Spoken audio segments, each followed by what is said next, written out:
So today we are going to talk about vapor absorption refrigeration systems. We have discussed vapor compression refrigeration systems in detail, and that is the most dominant type of refrigeration system that is used.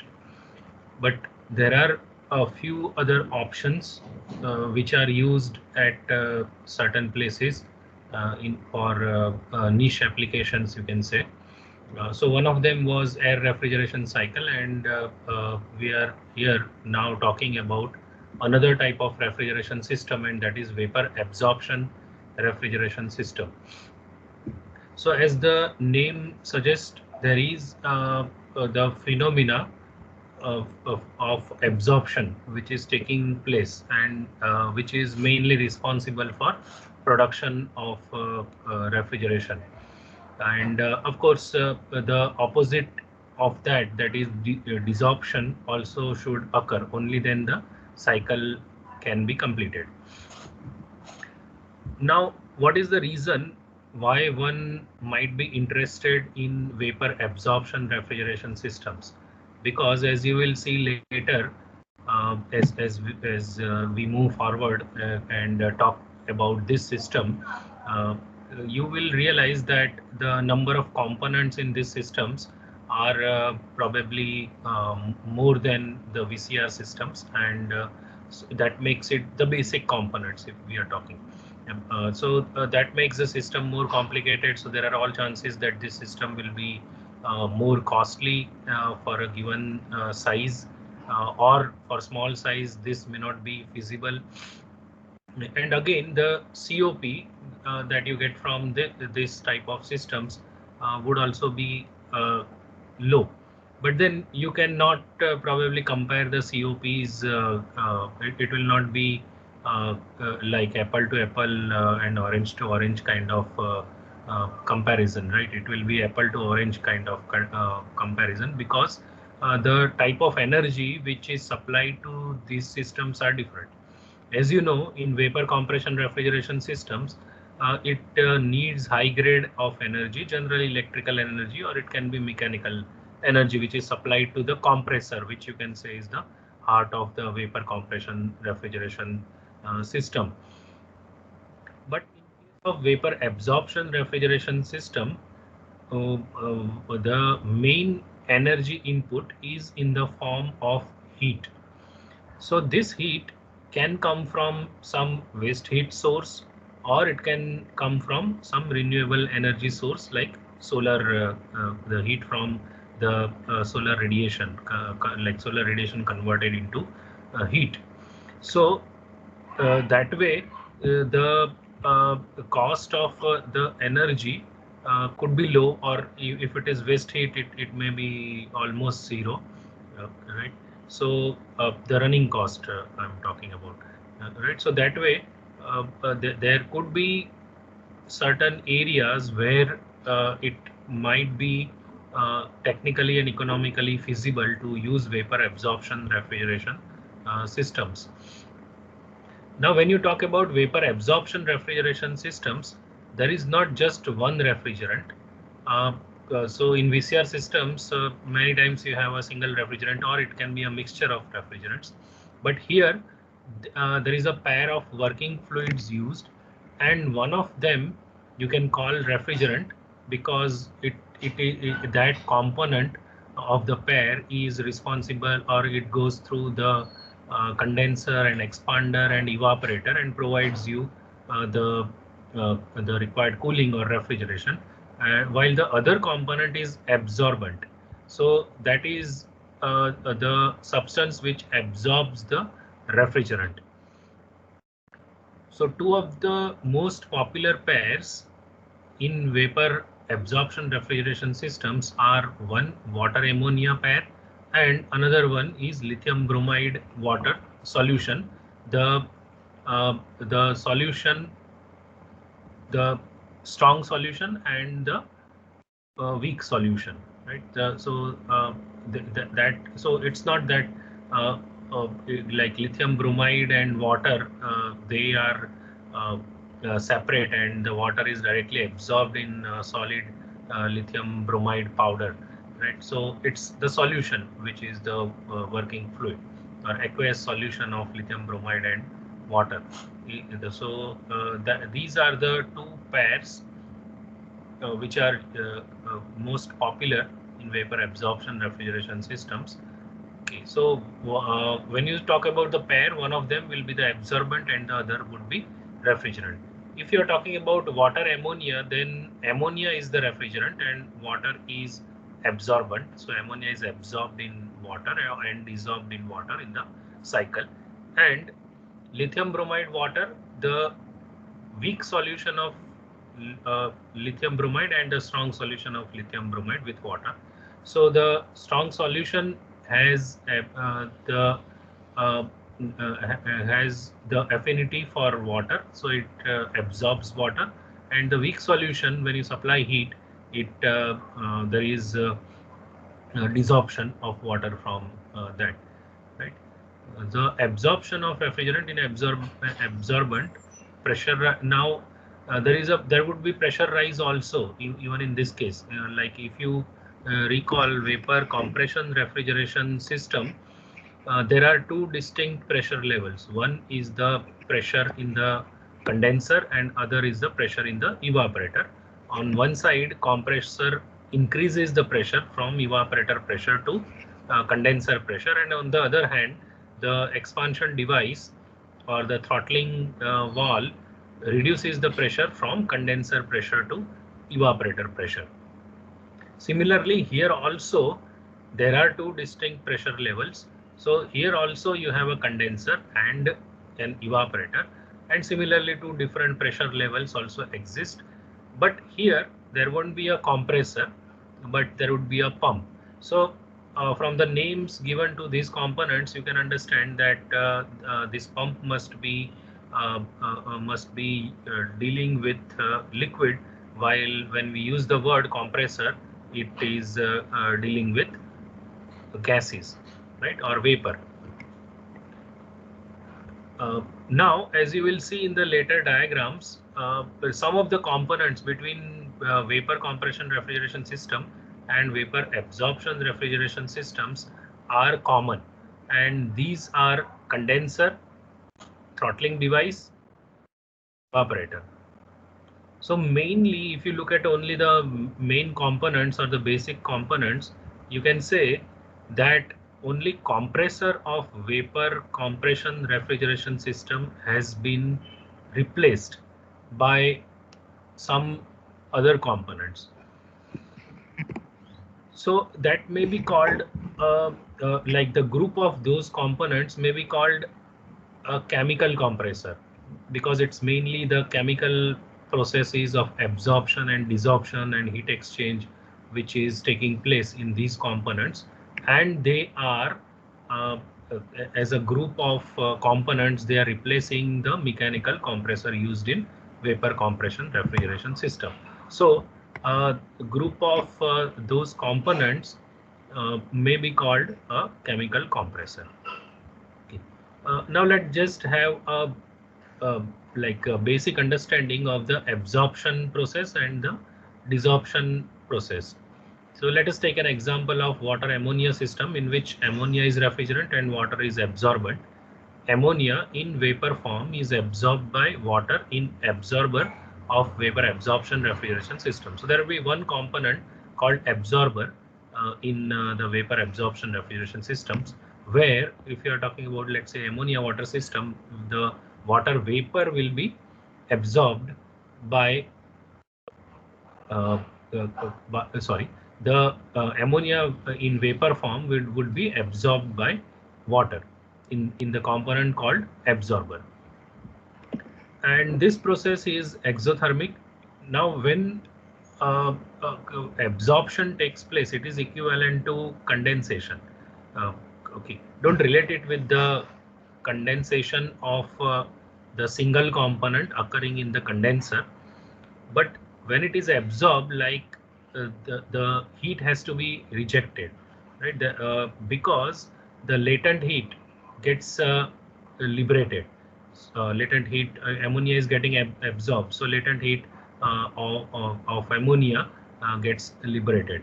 And in addition to that, there will be some additional heat of absorption also, which will be generated.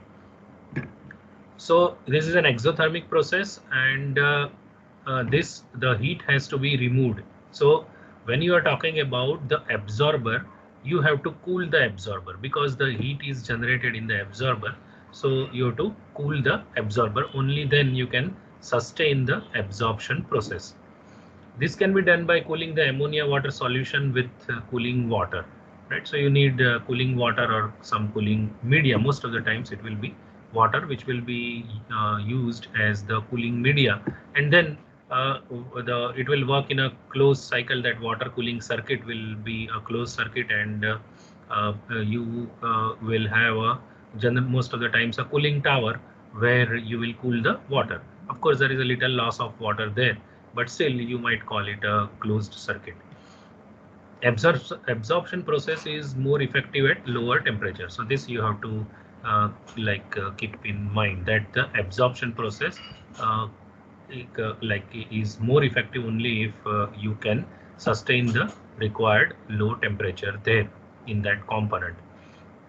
Ammonia water solution is pumped to a higher pressure in component called generator. I think these things will be explained when the schematic of that is shown. But before that, I just want to explain you the absorption process. Actually, it's what is demonstrated here is the generation process. So let's say you have a solution here, ammonia water solution, and you supply heat to it. Okay. Now when you supply heat to it, as you know, the boiling point of ammonia is lower than the boiling point of water. When you supply heat at a certain temperature, it crosses this boiling line of ammonia, and you are heating it up to a certain temperature. This is a temperature composition diagram for for a given solution. Let's say you are talking about aqueous ammonia solution or ammonia water solution. So it may be in subcooled region at very low temperatures, and then it may reach the boiling line of the lower boiling component, and you are hitting it above that temperature. So at a certain temperature, as you can see, there is vapor generated. Now if you take the sample of that vapor, you will find that there is ammonia as well as water in that vapor. And what will be the concentration of each of them? So you can draw this horizontal line, and it would intersect this condensing line here, and you will find that the ammonia concentration would be x4 in the vapor, while 1 minus x4 would be the water component, and in liquid the component like the concentration of ammonia would be x3. Okay, so basically what I'm trying to explain you is, if the two components have the boiling points which are comparatively close to each other. For ammonia, like normal boiling point is around minus 33 degrees Celsius, and for water it is 100 degrees Celsius. So the difference is around 133, which is not a very high difference. So when you heat the solution to a particular temperature and vapor is generated, what you find is that you have vapor of the mixture of vapor of ammonia as well as water which is generated. Of course, the concentration of ammonia in that vapor will be higher, and that of water will be lower, and the fraction of that will of course depend upon the temperature to which you have the temperature at which you are boiling the solution. So this is actually the desorption process. The absorption process is just the opposite of this, in which you remove heat. vapor absorption refrigeration system has energy interactions only in the form of heat energy with surroundings as shown in figure. So now we are discussing the next figure, and before showing you the actual systems, the components in actual systems, will have some theoretical discussion about what COP can you expect for vapor absorption refrigeration system. I already told that the way normally COP is defined is the cooling rate produced divided by the energy supply rate. Now, in case of vapor absorption refrigeration system, because the energy is in the most significant part of the energy supplied is in the form of heat. So, in that case, you will put the heat supply rate in the denominator, right? And that is the way normally the COP is defined. Now, if you compare it with the COP of vapor compression refrigeration system, in the denominator it is the work supplied to the compressor, which is of course mechanical work, and but that's a high grade of energy, but still that's the way the conventionally COP is defined. So COP of vapor absorption refrigeration systems would be normally much lower than the COP of vapor compression refrigeration system. So here we are just trying to show what could be the maximum possible COP of vapor absorption refrigeration system for different temperatures. Now here there are three temperatures involved when you talk about vapor absorption refrigeration system. Normally in vapor compression refrigeration system we talk about mainly two temperatures, the evaporator temperature and the condensing temperature. But in vapor absorption refrigeration system, mainly three temperatures are involved. Like the thermodynamic analysis is also not possible without having knowledge of these three temperatures. One is the evaporator temperature, another is the ambient temperature, and third is the generator temperature. So the evaporator, you understand what is evaporator. There is a phase change of the refrigerant there. So basically it's going to absorb heat, right? So this is your vapor absorption refrigeration system, which has different interactions with the surroundings, which are shown here. So what is the interaction of the component called evaporator of this vapor absorption refrigeration system? It absorbs heat from the surroundings, right? So anything other than the vapor absorption refrigeration system components, it is outside the system. So we may call it surroundings. Then there are like this is the evaporator. Then there is a component called absorber and another component called condenser. Now, as I already told that in absorber, you would like to take away heat from the absorber. So in other words, the heat is being rejected through the absorber from system to the surroundings. Similarly, condenser, similar to vapor compression refrigeration system, the condenser rejects heat to the surroundings, right? So heat is rejected in two different components, one the absorber and other the condenser. And this process takes place near ambient pressure, near ambient temperature. While this absorption of heat in evaporator would take it obviously at a lower temperature than the ambient temperature, right? Evaporator temperature has to be lower than the ambient temperature. Then only it's called refrigeration. Okay. Then what are the other interactions? There is a component called generator where you have to supply heat, and this is going to work at a temperature higher than the ambient temperature. So this is the heat supply temperature. This is the heat supply temperature, Tg. Ideally heat supply temperature is same as the generator temperature, right? So the heat is supplied in the generator, the component of vapor absorption refrigeration system. So this gives you the rate and the temperature at which the interaction occurs. And there is also one component, a mechanical component, pump, which handles the liquid solution, and it does consume high grade energy, mechanical energy or electrical energy, but it will be a very small part quantity wise as compared to the heat supplied in the generator. This is something similar to neglecting pump work in a steam power plant, right? Because it consumes a very small percentage of the work that is produced, right? So that way, you many times neglect the pump work in case of the steam power plant. So similarly here also uh, for uh,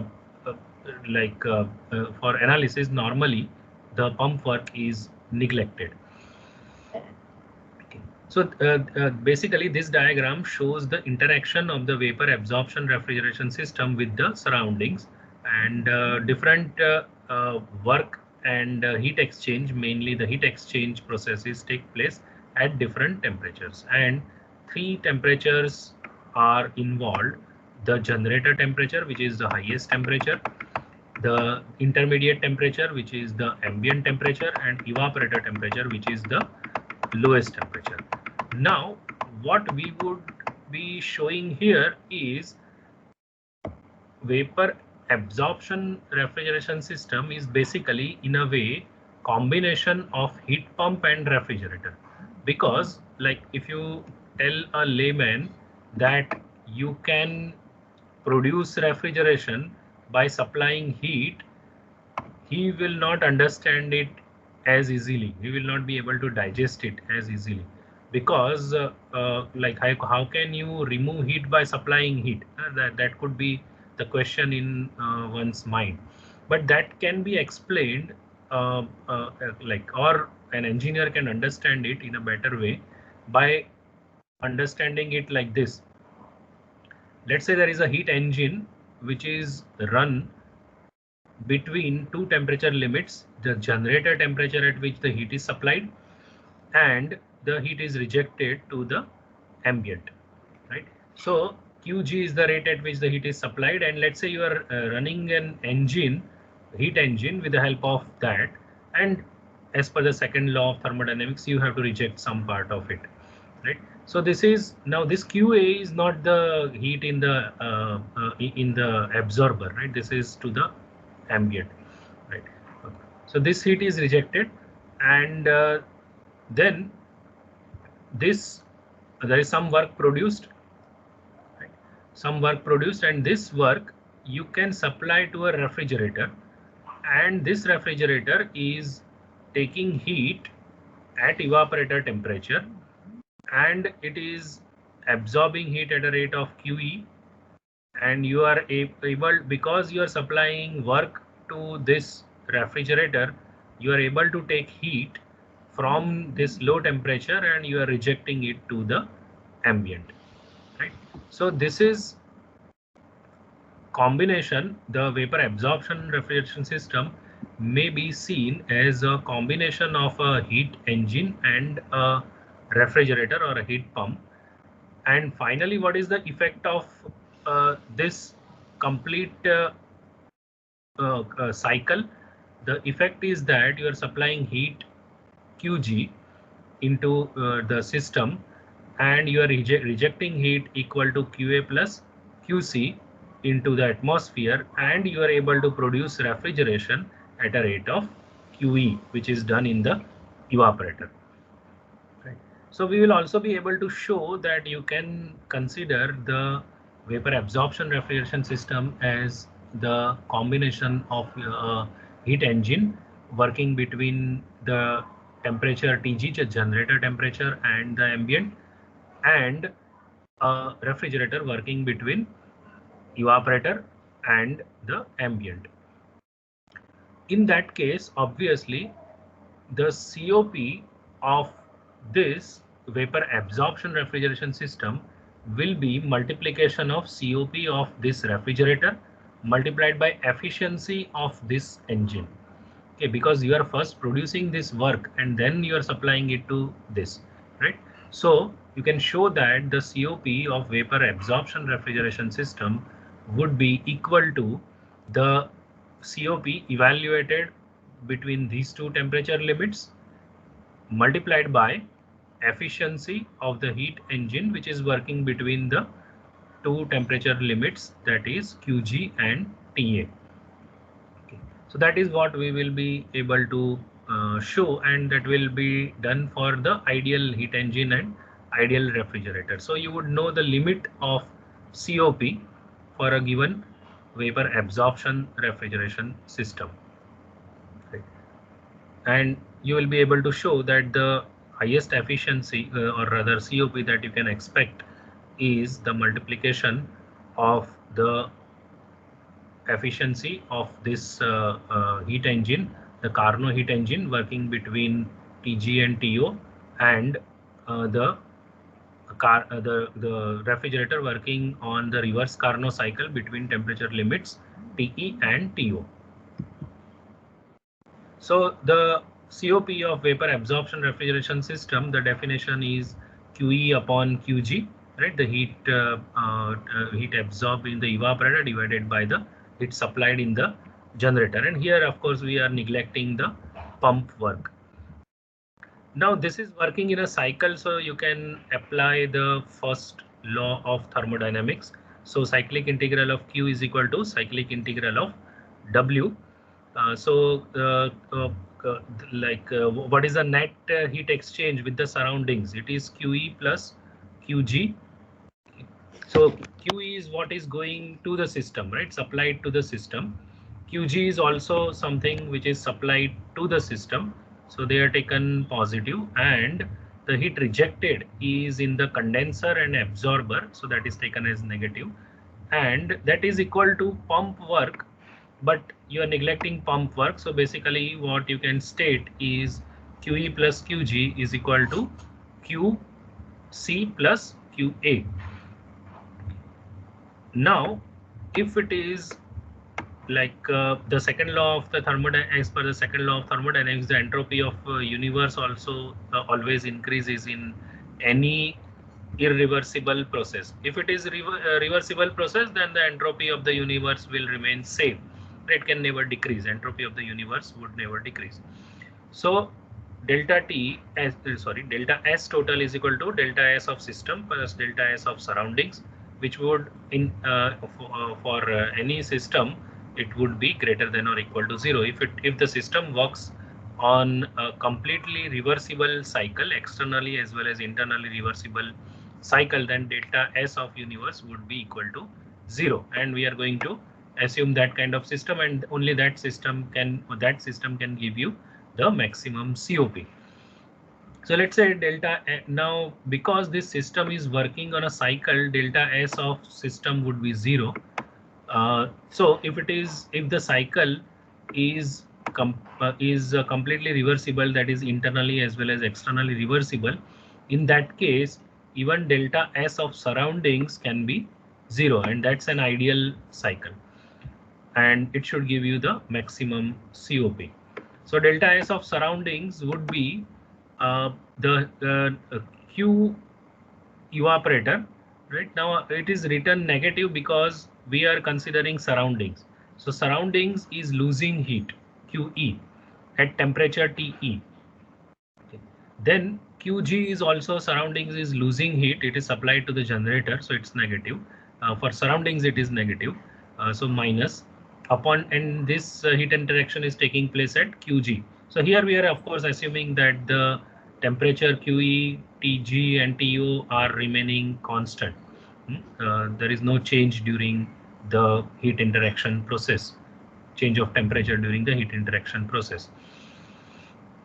And QG is the heat supplied to the generator, TG is the heat which the temperature of the at which the heat is supplied to the generator, and the interaction of condenser and absorber ideally takes place at ambient temperature, right? So this sum of these three should be equal to 0, okay, because delta S of surroundings is 0.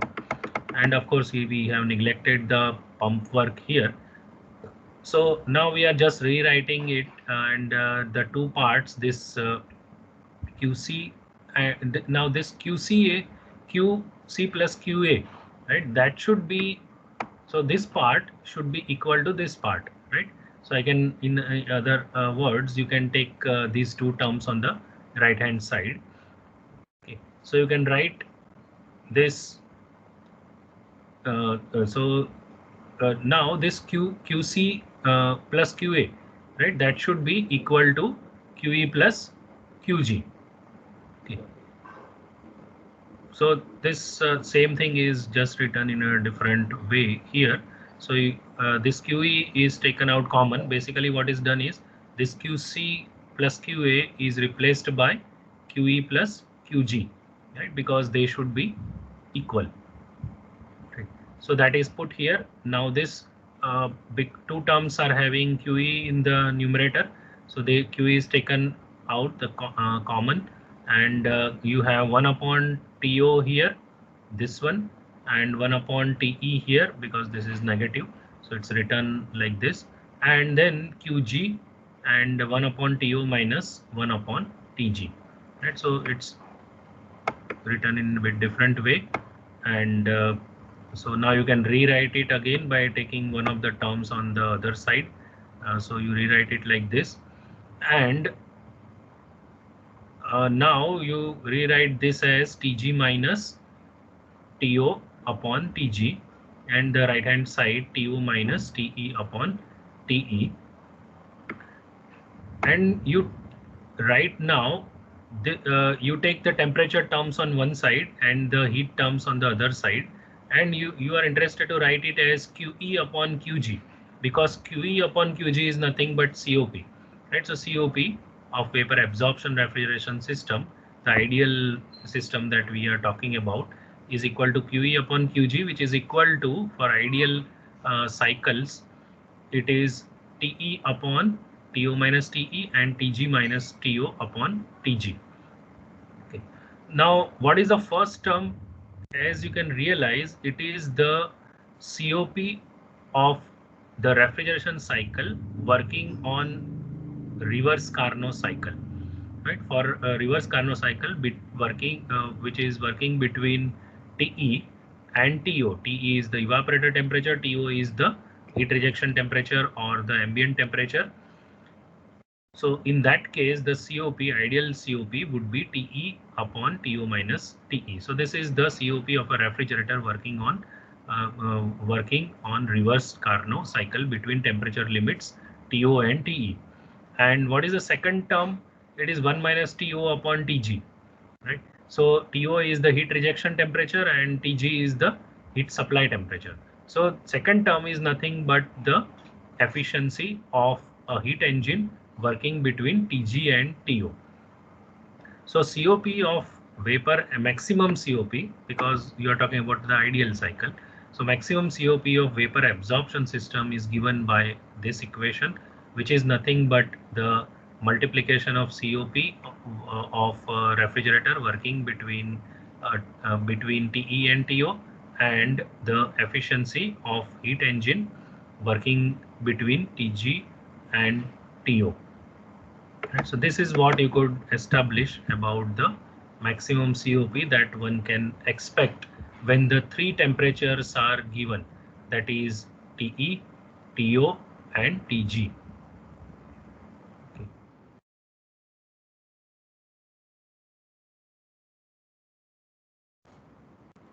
So for a given system, you can find out what maximum COP you can expect, and the actual systems will of course will have irreversibilities, so it will give you much lower COP as compared to the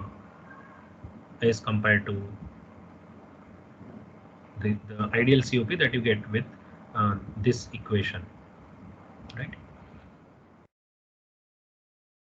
Now you want to design the vapor absorption refrigeration system. You want to select a pair. So what are the desirable properties of the refrigerant absorbent mixtures? So the desirable properties, first is the refrigerant should exhibit high solubility with solution in the absorber, right? So they should have or the absorbent should have high affinity for the refrigerant. Then there should be large temperature difference in boiling points of refrigerant and absorbent, normally greater than 200 degrees Celsius. But as it was already shown that for ammonia water, this is not the right statement. In spite of that, that pair is quite popular because of different reasons. And one of the reasons is that ammonia is having very good thermodynamic properties and thermophysical properties for being used as a refrigerant. So that only refrigerant is boiled off in the generator. So if the temperature difference is less, then what you find is that when you supply heat, you want to actually boil off only the refrigerant, but the absorbent also gets a fraction of that gets boiled off, right? So you have to separate them then. So you need to have some additional components in such systems, as you will see in about the ammonia water systems. So this would ensure that the pure refrigerant circulates through refrigeration circuit. So condenser, expansion valve, evaporator, these three components are still there. And if the temperature difference, the boiling temperature difference between the two substances, absorber and refrigerant, if it is large, then only pure refrigerant will be boiled off, and pure refrigerant would circulate through these components, which is desirable. Right. So that way, lithium bromide water pair is more ideal or better, because lithium bromide boiling temperature is much higher, 1 to 65 degrees Celsius, as compared to water, which is just 100 degree Celsius. So that way, if you are dealing with lithium bromide water, you don't have to worry about lithium bromide getting boiled off and separating it out before it goes to the next component, that is condenser, right? Okay, then it should exhibit small heat of mixing so that high COP can be achieved. However, this requirement contradicts the first requirement, right? So hence in practical, a trade-off is or compromise is required between solubility and heat of mixing. Okay, so when the attraction is high, the heat generation is also high. That's what is being stated here. The refrigerant absorbent mixture should have high thermal conductivity and low viscosity. So for better heat transfer and for less pumping power, these are the requirements. It should not undergo crystallization or solidification inside the system. So when you are talking about a solution, there is some solubility limit. If you are crossing, if in your cycle, of course you won't design it in such a way, but if the it doesn't operate at the in the desired range of parameters, then it might happen that there is crystallization of the salt, like if, particularly when you're talking about lithium bromide water. The crystallization may take place, which is undesirable. So you have to design it such that you remain in the limits of concentration, such that there is no chance of crystallization during the cycle. The mixture should be safe, chemically stable, non-corrosive, inexpensive, and should be available easily. So these are all ideal characteristics, and if it doesn't satisfy that property or desired property, then you have to address it in some different way many times. Like lithium bromide is very corrosive, so you have to take care of that by adding some material in that, anti-corrosion additives in that. Okay, so now let us discuss the lithium bromide water absorption refrigeration system, the components of that. So you can this is just vapor compression refrigeration system. You can see three components are common: the condenser, expansion device, evaporator. There is a like there are two different pressure levels, as you can see. The evaporator pressure is different, condenser pressure is different. Similarly here, the evaporator pressure is much lower, condenser pressure is much higher. Now, if you are talking about lithium bromide water, water is the refrigerant. Water is the refrigerant. And in these components, condenser, expansion device, and evaporator, it's only water which is traveling through this. So in condenser, you are condensing water. You are condensing water. Now, most of the times this heat will be rejected to the ambient. So what would be the ambient temperature? Let's say the ambient is 30.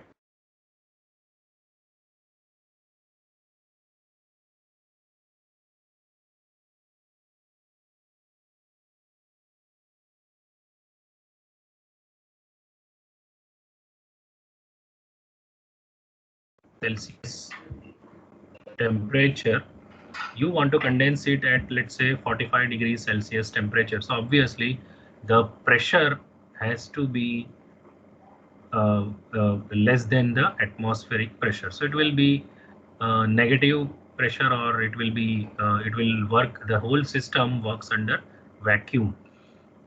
So even the condenser is under vacuum, because the water has to condense at, let's say, 45 degrees Celsius temperature here. Okay. Then the expansion device, so the pressure is further reduced, right? It was already at vacuum, it is further reduced, and the evaporator and the lithium bromide water system now, because you are using water, it will freeze at 0 degrees Celsius. So your evaporator should not be working below 0 degree Celsius, or 0 is the ideal limit.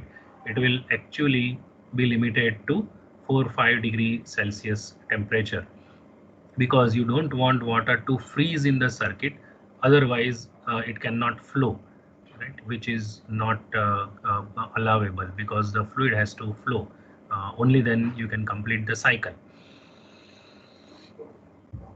So the here the pressure will be even lower, and it has to correspond to, let's say you are talking about 5 degrees Celsius temperature. So you have to refer to the steam table and see what is the saturation pressure of water at that temperature, which will be very, very low. It works under very high vacuum, and that's one of the challenges for lithium bromide water absorption refrigeration system.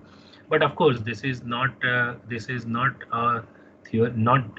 just a theoretical system. Such commercial units are also manufactured and are available and being used, available in the market. Only thing is that they are not available for very small capacities. So if you think about 1 ton or 2 tons or 5 tons, you don't find such units, right? You get it at for much higher capacity, because one of the reasons is that being one has to, or you have to maintain such a low pressure in these components, and that would need a vacuum pump. And again, there are additional components which makes the system complicated. So it will be feasible normally for higher capacities, not for very low capacities. So here you have liquid water, you have expansion device, so you will have some flashing of waters. There will be some water vapor, but remaining water is in liquid form, which converts into water vapor. Finally, when it comes out of evaporator, it is completely water vapor. Now that water vapor gets absorbed here in strong solution of lithium bromide water. Now, when I say strong solution, what do I mean? When we say strong solution, the lithium bromide content is more, right? So if I say that it is equal to let's say 55%, it means that lithium bromide is 55% and water is 45% by mass. In the total solution, 55% is that of salt, and water vapor is being absorbed in that solution. So when it absorbs the water vapor, it becomes dilute. Okay, and that's the process which is occurring in the absorber. Water vapor is being absorbed in the strong solution of lithium bromide. Okay. Now this process is exothermic, heat is generated. If you want to maintain temperature here, you have to continuously take away heat, so you have to use cooling water here for continuously taking away heat. So now by absorbing water, the solution becomes dilute. So more water content, less lithium bromide content. So you have to go for the opposite process to continue the cycle. So in some component you have to remove water and you have to regenerate the solution. So that's called generator. So the dilute solution, that is less of lithium bromide, more of water, is pumped to the component called generator, and this is the pump which is shown. You go to the generator, right? Now in this generator, what you want to do is you want to boil off water. You want to remove water from this solution, and that water will go further towards this side, condenser and the other device, other parts. So to boil off water, you need to supply heat in the generator. Right? So that's the prime energy input, and this is going to work at a temperature higher than the ambient temperature, and that's the regenerator temperature, or rather generator temperature. And here you are going to use some kind of heat. Now this heat can be may be coming from some waste heat source. It may be coming from let's say solar water heater, or it may be the steam coming from solar steam generator, or it can be you from with waste heat you may generate steam, and that steam may be coming, or it may be after some process the steam is still available at a comparatively lower temperature. You may use it here, right? Okay. One can of course use fossil fuel also. Actually, when the natural gas was available at a very low prices, the other uses of natural gas was not common. Now we are using it for cooking purpose. We are using it for vehicles, fuel for vehicles also. But those applications were earlier not very common, and there wasn't much use of natural gas. So at that time it was available at much lower prices, and so it was even used for vapor absorption refrigeration system as a fuel. But now because the costs are high, it may not be economically feasible to use it as a fuel in the generator. So one can use a fossil fuel, but that's not a good choice. Uh, so Ideally some renewable source or the waste heat should be used here, because you are able to run it with heat, and you don't want to use high grade energy, or you don't want to use mechanical or electrical energy here.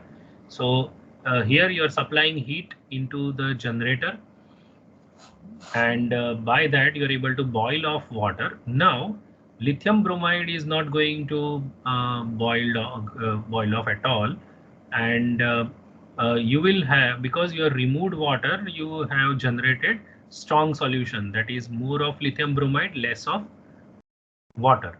So that strong solution now again can go in the absorber and absorb water vapor.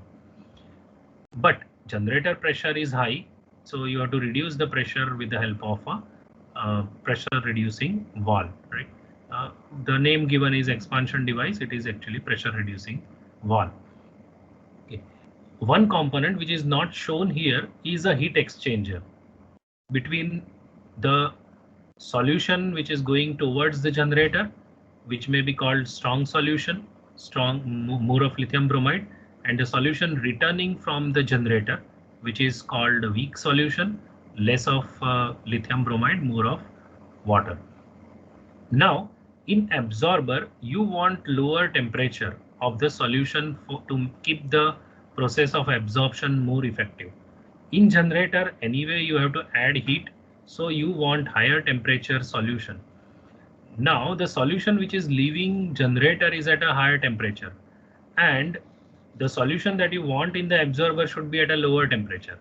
The solution which is coming from the absorber is at a lower temperature, and you want to heat it and produce higher temperature. So it's natural to use a heat exchanger here. It's going to benefit you in terms of higher COP. Uh, so a heat exchanger is always used here, solution heat exchanger, and the temperature of this solution is increased in that heat exchanger, and temperature of this solution which is going towards the absorber is reduced in that heat exchanger. Okay. So you have created water vapor here, which is going to the condenser. You are rejecting heat to the atmosphere, and you are generating liquid water.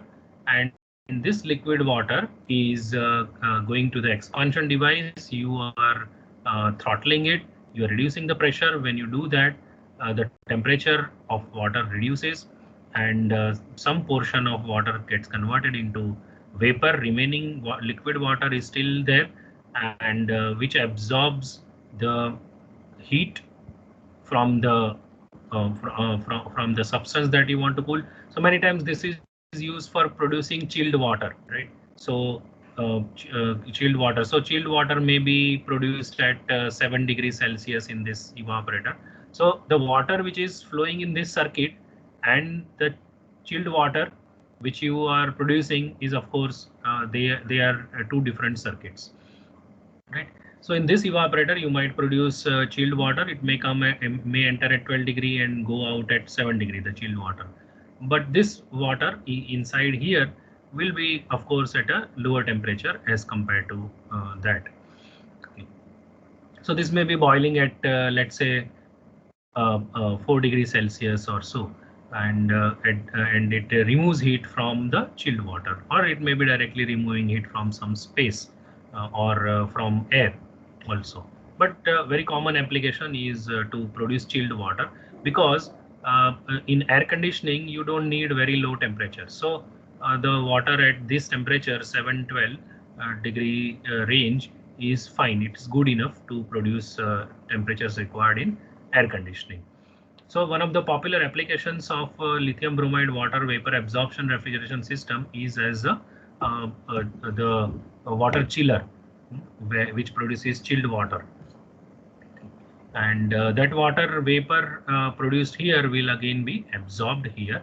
As you can see, this heat is removed here, heat is rejected here, it is supplied in the generator here.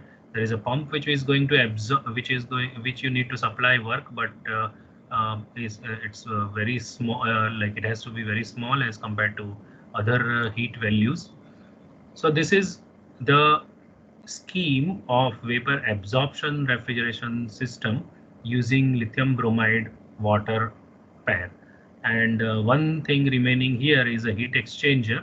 So at least with the help of an arrow, you can show that the heat is being supplied from the stream returning from the generator to the stream of solution going towards the generator. So I have discussed or explained the lithium bromide water vapor absorption refrigeration system, and I am yet to explain the ammonia water vapor absorption refrigeration system.